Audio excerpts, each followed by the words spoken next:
अब सभी लोगों का स्वागत है। हम लोग यूपी पीसीएस में जो जीएस सेकंड का पेपर है 2023 का, उस पेपर को हम लोग सॉल्व कर रहे हैं।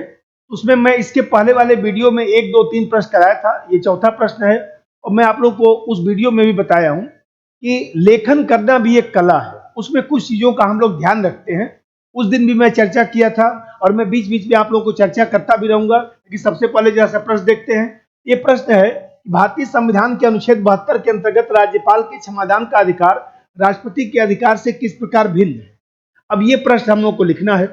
अब यहां पर ये ध्यान रखना है कि इस प्रश्न का फॉर्मेटिंग किस प्रकार से किया जाए। सबसे पहले देखिए, अब ये प्रश्न चूंकि 8 नंबर का है, 125 शब्द में लिखना है, लेकिन इसमें थोड़ा सा अन्य चीजों को देखिए। इस प्रश्न को लिखने के लिए सबसे पहले तो एक 4-5 लाइन का क्षमादान शक्ति क्या होता है उसके बारे में बताएंगे। फिर इसके बाद सीधा प्रश्न पूछा है कि किस प्रकार से राज्यपाल के क्षमादान शक्ति से राष्ट्रपति का क्षमादान शक्ति किस प्रकार से अलग है, तो दोनों में अंतर करेंगे। अब फिर एक इसका मूल्यांकन लिख देंगे। लेकिन थोड़ा सा, क्योंकि दोबारा प्रश्न आ सकता है, तो थोड़ा सा इसको जो है व्यापक परिप्रेक्ष्य में हमने लेने का प्रयास किया है। तो सबसे पहले सामान्य पहलू पर चर्चा करिए, फिर इसके बाद मैं थोड़ा सा प्रकार भी बता दूंगा, फिर इसके बाद राष्ट्रपति और राज्यपाल की तुलना, समस्या और महत्व। अब देखिए, क्षमादान शक्ति हम लोगों ने अमेरिका से लिया है। जो अनुच्छेद 72 के तहत राष्ट्रपति को क्षमादान शक्ति दिया गया है और अनुच्छेद 161 के तहत राज्यपाल को जो क्षमादान शक्ति प्राप्त है, वो प्रावधान हम लोगों ने अमेरिका से लिया है। लेकिन भारत और अमेरिका में डिफरेंस है। भारत में मंत्रिपरिषद की सलाह पर राष्ट्रपति क्षमादान शक्ति का प्रयोग करता है और अमेरिका में जो है क्षमादान शक्ति का प्रयोग जो है वो देखा जाए तो एक प्रकार से राष्ट्रपति एक समिति बनाता है और उसके बिहाफ पर एक गाइडलाइन भी बनाया गया है, उसके बिहाफ पर क्षमादान शक्ति का प्रयोग करता है। तो मैं इसको जो है जैसे ऐसे समझिए, मैं बताया कि भूमिका में हम लोग को क्या लिखना है, जो 4 लाइन पहले लिखना होता है। तो देखिए, मैं बताया कि ये प्रावधान अमेरिका से लिया गया है, लेकिन अमेरिका और भारत में अंतर है। अमेरिका में जो है एक गाइडलाइन तैयार किया गया है, वहां पर आतंकवाद या इसी प्रकार से जो है जघन्य अपराध के संदर्भ में कोई जो है क्षमादान शक्ति का प्रयोग राष्ट्रपति नहीं कर सकता है। भारत में मंत्रिपरिषद की सलाह पर किसी भी स्थिति में क्षमादान शक्ति का प्रयोग किया जा सकता है और इसका प्रयोग जो है अधिकार के रूप में न होकर जो है अनुनय विनय के रूप में होता है। ये नहीं कि किसी को आप गोली मार दिए और राष्ट्रपति को फोन मिला दिए कि भाई क्षमा कर दीजिए, ऐसे नहीं, जाकर अनुरोध करना पड़ेगा। आप जानते हैं ये केहर सिंह का वाद आया था। केहर सिंह का वाद जो 1988 में आया था, तो उस वाद में सुप्रीम कोर्ट ने कहा कि लिखित आवेदन देकर ही आप क्षमा मांग सकते हैं।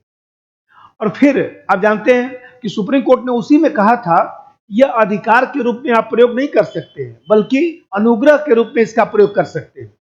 फिर इसमें जो है अभी मैं बताया, जैसे आप जानते हैं, कुछ केस का हवाला जरा सा मैं बोल दूं। एक मारू राम बनाम भारत संघवाद आया था। तो मारू राम बनाम भारत संघवाद जो आया था, उसमें जो है मारू राम वर्सेस भारत संघ, तो सबसे पहला केस यही है।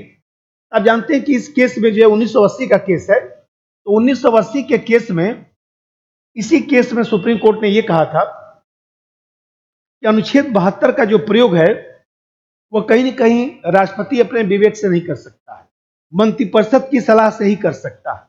इसके बाद जो दूसरा केस आया था, केहर सिंह का केस आया था। तो केहर सिंह का जो केस आया, केहर सिंह बनाम भारत संघ जो वाद है, 1988 का जो केस है, तो 1988 का जो केस आया, इसी में सुप्रीम कोर्ट ने कहा कि लिखित आवेदन देकर ही आप क्षमा मांग सकते हैं, फोन करके नहीं। अब फिर इसी में सुप्रीम कोर्ट ने यह भी बात कहा था कि आप क्षमादान शक्ति का प्रयोग अधिकार के रूप में नहीं कर सकते हैं, बल्कि अनुग्रह के रूप में कर सकते हैं, अनुनय विनय के रूप में कर सकते हैं। और एक तीसरा केस भी आया, स्वर्ण सिंह वर्सेस यूपी गवर्नमेंट का जो केस था 98 का। तीसरा जो केस था स्वर्ण सिंह वर्सेस यूपी गवर्नमेंट। तो यूपी गवर्नमेंट का जो केस था, इसमें जो है 1998 का केस था। ये 1998 का जो केस था, उसमें सुप्रीम कोर्ट ने यह कह दिया था यदि दुर्भावनापूर्ण स्वार्थ के आधार पर यदि क्षमादान शक्ति का प्रयोग किया जाएगा, तो ऐसी दशा में जो है हम इस क्षमादान शक्ति का न्यायिक पुनरावलोकन कर सकते हैं शब्द का प्रयोग कर दिया गया। और जानते हैं कि सुधाकर बनाम आंध्र प्रदेश और उड़ीसा सरकार का जो केस आया था, एक चौथा केस भी है। जो चौथा केस है सुधाकर वर्सेस आंध्र प्रदेश और उड़ीसा, तो ये जो केस आया 2006 का जो केस है, तो 2006 में जो केस आया इसमें सुप्रीम कोर्ट ने स्पष्ट रूप से कह दिया कि चूंकि हमारे यहाँ अमेरिका की तरह गाइडलाइन नहीं है, मंत्रिपरिषद की सलाह पर राष्ट्रपति इसका प्रयोग करे और ऐसी दिशा में इसका दुरुपयोग हो सकता है, तो हम जो है भविष्य में विशिष्ट आधार पर इसका न्यायिक पुनरावलोकन कर सकते हैं, इसकी समीक्षा कर सकते हैं। खैर, ये तो केस का मामला हुआ। तो मैं बता रहा था कि आप सबसे पहले 4 लाइन लिखेंगे कि क्षमादान शक्ति अमेरिका से लिया गया, इसका प्रयोग मंत्रिपरिषद की सलाह पर राष्ट्रपति करता है, और क्षमादान शक्ति का प्रयोग जो है यहां पर मैं लिखा भी हूं कि आपको क्या लिखना है। सामान्य सी बात लिखना है कि प्रावधान अमेरिका से लिया गया, लेकिन अंतर है, व्याख्या तो ज्यादा कर नहीं सकते 125 शब्द में। इसका प्रयोग अधिकार के रूप में न होकर अनुनय विनय के रूप में किया सकता है, न्यायिक पुनरावलोकन के दायरे में आता है, मानवीय अधिकारों की रक्षा की ये व्यवस्था है, और इसका प्रयोग जो है व्यापक है, परीक्षण से पूर्व, परीक्षण के दौरान, परीक्षण के बाद, तमाम परिस्थितियों में किया सकता है। इस तरह से देखा जाए तो ये पहले 4 लाइन सामान्य पहलू आप लिखेंगे। रिप्रीव का मतलब यह है कि जो भी दंड दिया गया है, चाहे मृत्युदंड है, चाहे अन्य प्रकार का दंड है, उसका अस्थायी निलंबन कर देना, कुछ दिनों के लिए उसको टाल देना। दूसरा प्रकार है रिस्पाइट। रिस्पाइट का मतलब होता है कि जो मात्रा है उसमें भी परिवर्तन और प्रकृति में भी परिवर्तन, मतलब दंड की मात्रा, जैसे मान लीजिए वो करिए 10 वर्ष का सजा दिया गया है तो उसको 5 वर्ष कर देना। अब प्रकृति में परिवर्तन का मतलब कठोर कारावास दिया गया है तो उसको साधारण कारावास में बदल देना, उसको जो है साधारण कारावास में बदल देना। अब यहां पर ध्यान रखिए, तो दोनों में परिवर्तन होगा तो उसको हम लोग बोलेंगे रिस्पाइट। जैसे राजीव गांधी की हत्या करने वाली जो लेडीज थी नलिनी, उसके संदर्भ में दोनों का प्रयोग किया गया था। आपको ध्यान होगा कि पहले जो है उसकी जो सजा 20 पहले तो फांसी की सजा दी गई थी, फिर उसको घटाकर आजीवन कारावास कर दिया गया क्योंकि वो गर्भवती स्त्री थी। फिर आजीवन कारावास जब कर दिया गया, उसके पति ने उसको तलाक दे दिया, फिर जो है क्षमादान शक्ति दिया गया और उसमें कहा गया कि भाई उसके बच्चे का लालन पालन कैसे होगा, तो फिर 20 वर्ष को घटा के 10 वर्ष कर दिया गया। फिर कठोर कारावास था तो उसको साधारण कारावास कर दिया गया। अब देखते हैं यहां पर मात्रा में भी परिवर्तन हो गया, प्रकृति में परिवर्तन हो गया। और तीसरा जो प्रकार है रिमिशन। रिमिशन का मतलब है कि मात्रा में परिवर्तन होगा। 10 वर्ष है तो 10 वर्ष को घटाकर जो है 5 वर्ष कर दिया गया, लेकिन प्रकृति में परिवर्तन नहीं होगा। इसका मतलब यह है कि कठोर कारावास दिया गया है तो कठोर कारावास ही बना रहेगा, इसकी प्रकृति में कोई परिवर्तन नहीं किया जाएगा। अब देखिए, ये जो रिमिशन है इसी का जो है विलोम, इसी का जो विलोम है इसको हम लोग बोलते हैं कम्यूट। इसका मतलब मात्रा में कोई परिवर्तन नहीं। 10 वर्ष की सजा है तो 10 वर्ष ही बना रहेगा, केवल जो है प्रकृति में परिवर्तन हो जाएगा। इसका मतलब कठोर कारावास है तो साधारण में परिवर्तन हो जाएगा, कठोर कारावास है तो इसको साधारण में बदल दिया जाएगा। बस यहां पर जो है आप देख रहे हैं कि मात्रा में कोई परिवर्तन नहीं होगा, प्रकृति में परिवर्तन किया जाएगा। और पांचवा जो प्रकार है पार्डन। पार्डन का मतलब होता है पूर्णतः क्षमा। इसका मतलब कि व्यक्ति जो है सभी आरोप और दंड जो उसको दिया गया है, इन सभी आरोपों से या दंडों से जो है मुक्त हो जाता है। इसका मतलब व्यक्ति वैसी ही परिस्थिति में आ जाता है जैसा कि उसने अपराध न किया हो। किसी ने किसी को गोली मार दिया, हत्या कर दिया, और राष्ट्रपति ने पार्डन का प्रयोग कर दिया तो आईएएस पीसीएस का परीक्षा दे सकता है, कहीं कोई समस्या नहीं है, क्योंकि वह व्यक्ति उसी स्थिति में आ गया जैसा कि उसने अपराध न किया हो, दोषमुक्त हो गया है। अब इसमें जो तीसरा पहलू में बनाया था कि दोनों में क्या डिफरेंस है, तो देखिए यहां पर ध्यान रखिए कि राष्ट्रपति का जो क्षमादान शक्ति है, राष्ट्रपति का जो क्षमादान शक्ति है, तो राष्ट्रपति का क्षमादान शक्ति जो है सभी प्रकार की क्षमादान शक्ति का प्रयोग कर सकता है। मतलब जो पांचों प्रकार में बताया हूं, यहां पर पांचों प्रकार का उपयोग कर सकता है। यहां पर राज्यपाल जो है मृत्युदंड को पूर्णतः क्षमा नहीं कर सकता है। इसका मतलब कि पार्डन छोड़कर बाकी चारों जो बताया हूं वो कर सकता है। दूसरा चीज समझिए, सामान्य मामलों के साथ सैन्य मामलों में शक्ति का प्रयोग कर सकता है। इसका मतलब राष्ट्रपति को जो है सैन्य न्यायालय कोई निर्णय दिया है उसमें भी क्षमादान शक्ति का प्रयोग करने का अधिकार है। और यहां पर मैं बताया कि सैन्य मामलों में क्षमादान शक्ति का प्रयोग नहीं कर सकता है।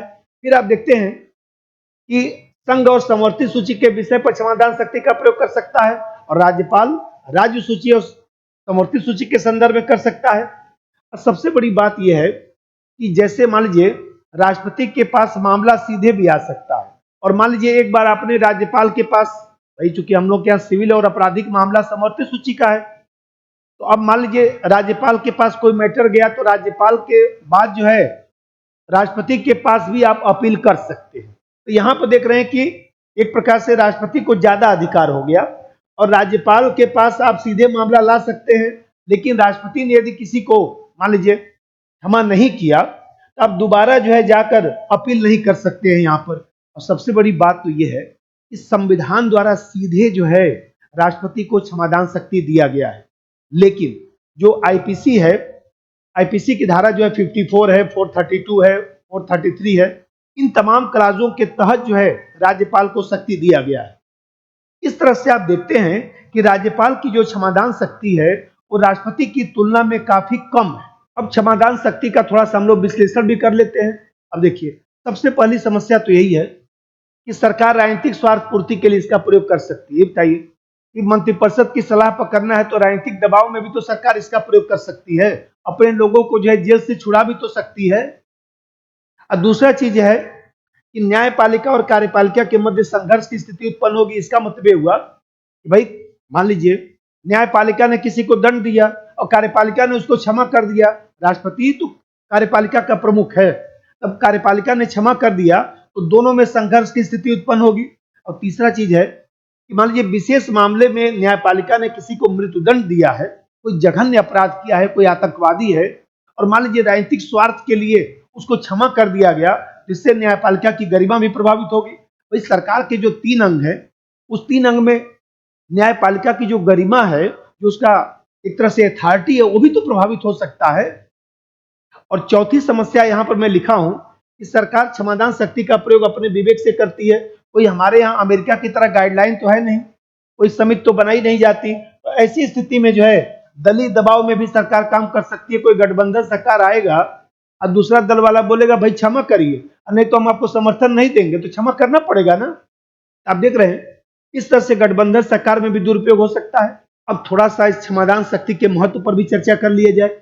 यदि कोई न्यायिक त्रुटि हो जाती है तो हम लोग सुधार कर सकते हैं। जैसे मैं बताया कि हम लोग के यहाँ जो है एविडेंस के आधार पर जो ये सब चीजें की जाती है।